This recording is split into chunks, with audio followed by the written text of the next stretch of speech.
There are people in life you could say are heroes, like a brave soldier fighting a war for freedom in his country, a firefighter, like a hero cop.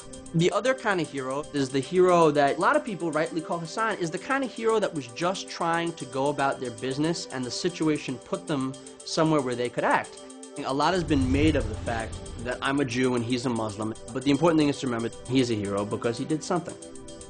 New York is a huge place. It's like a diverse melting pot. It's not in any way like a dangerous place. You can find people from all over the world. It's just amazing to see so many different cultures and ethnic groups living in one city in relative peace and harmony. Most people, when they think about the New York subway, then there's this culture of, you know, if it's not my problem, why should I bother? That's not the way I grew up. Where I grew up, you know, if you see someone in trouble, you're gonna go and help. At that time, I was relatively new to the city, so I hadn't been on the trains long enough to actually see anything, but what I saw that day really surprised me quite a lot.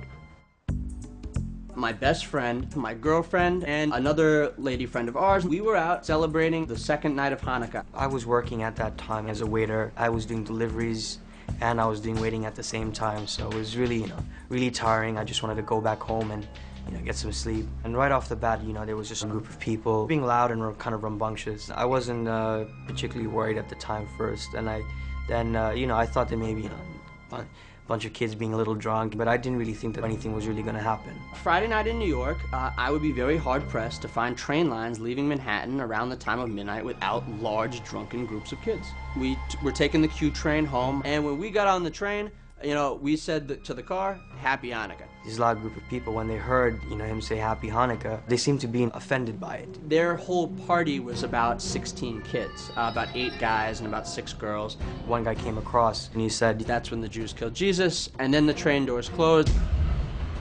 And he started showing off his tattoos, and they started cursing. You know, the first thing that happened was a lot of slurs, just hatred, and a lot of people wanting to fight. At that point, I was still, you know, hoping and thinking that nothing was really going to happen. What happened thereafter was a strike in the face. They started beating up Walter. And it was a big group of people just sitting there, like watching this happen for about 2 minutes doing nothing. One of the male from their group actually came up to Angelica. He spat in her face, and he lifted up his hand like he was going to strike her.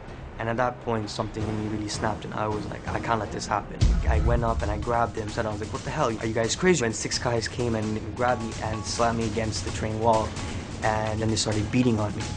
Hasan getting involved allowed me to run to the back of the car and to yank an emergency brake. Now after that, the train went dark, which really not only saved his life, but I think mine too.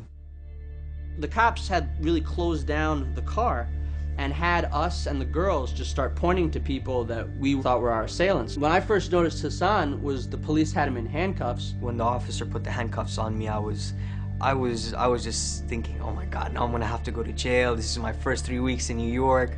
What do I do? I told the police that it wasn't him. He tried to help us. And you know, then they took the cuffs off, yeah, it was pretty scary. I went to Long Island College Hospital. I had about like 6 stitches on my lip. They banged up most of my face. We've become friends, and we go on walks on the boardwalk, and we talk about religion, and we talk about our lives. My parents, me growing up, always taught me that, you know, if you see someone in trouble, if you see something, you should always try and help that person out. You got to be kind, generous, and caring towards others. And if you can help someone, you should. It's not a Muslim saving a Jew. It's me as a person. We're all human beings. At the end of the day, I did what I did because I think each person has their own right to dignity, self-respect, and human life. Next time, it could be me.